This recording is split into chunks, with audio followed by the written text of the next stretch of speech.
કેન્દ્રીય ટેક્સટાઇલ મંત્રી ગિરિરાજસિંહને પત્ર લખી ટેક્સટાઇલ મશીનરી પર માર્ચ 2027 સુધી બીઆઈએસની અમલવારી મુલતવી રાખવા માંગ કરવામાં આવી હતી.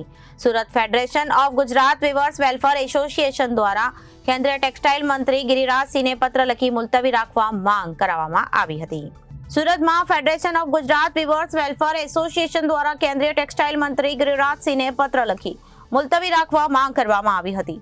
દેશમાં ટેક્સટાઇલ ઉદ્યોગોનો ખૂબ જ ઝડપથી વિકાસ થઈ રહ્યો છે, જેની પાછળનું મુખ્ય કારણ વિદેશથી આયાત થતા હાઈ સ્પીડ અને આધુનિક ટેકનોલોજી મશીન છે.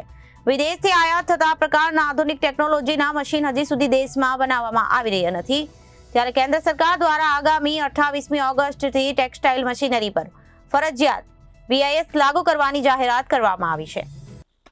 ખાસ કરીને ફેડરેશન ઓફ ગુજરાત વીવર એસોસિએશન દ્વારા માનનીય કપડાં મંત્રી શ્રીને એક રજૂઆત કરવામાં આવી છે, એક પત્ર લખ્યો છે.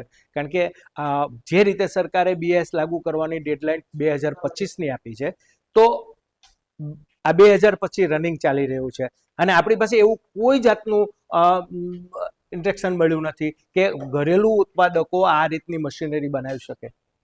તો સીધો ડર ટેક્સટાઇલ ઉદ્યોગને હોય અને ટેક્સટાઇલ ઉદ્યોગની લીડિંગ કરતી ફોગવા સીધી દરેક રજૂઆતો ફોગવા પાસે આવતી હોય ત્યારે અમે માનનીય ગિરિરાજસિંહને વિનંતી કરી છે કે જ્યાં સુધી ઘરેલું મશીન ઉત્પાદકો છે એની ક્વોલિટી એની ક્વોન્ટિટી બનાવતા સક્ષમ ન બને ત્યાં સુધી કોઈ પણ જાતનું બીએસ હમણાં લાગુ કરવું જોઈએ નહીં. અને જો લાગુ કરવું હોય તો 2027માં લાગુ કરવું જોઈએ. 2027 સુધી જે ઘરેલું ઉત્પાદકો છે, જે હાઈસ્પીડ મશીનરી બનાવવા માટે ઉત્સુક છે, જો કે અત્યાર સુધી એ નિષ્ફળ રહ્યા છે, પણ અત્યારે એવું લાગે છે કે કદાચ એ બનાવી શકે એમ છે, તો એની ક્વોન્ટિટી અને ક્વોલિટી બંને ઉપર સરકાર વોચ રાખે અને જે વિદેશથી આયાત મશીન છે એની ટક્કર મારે એવા મશીન જો બનાવીને એના કરતાં વધારે સ્પીડના મશીન બનાવતા જો ભારતના ઉત્પાદકો તૈયાર થઈ જાય ત્યાર પછી જ બીએસ લાગુ કરવું જોઈએ, જેથી કરીને અત્યારે all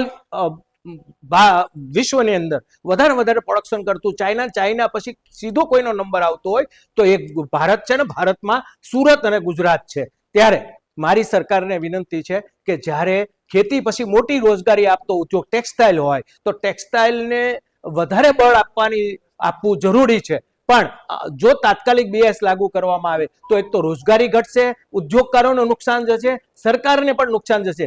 reporter Arvind Rathod, Janadesh News, Surat.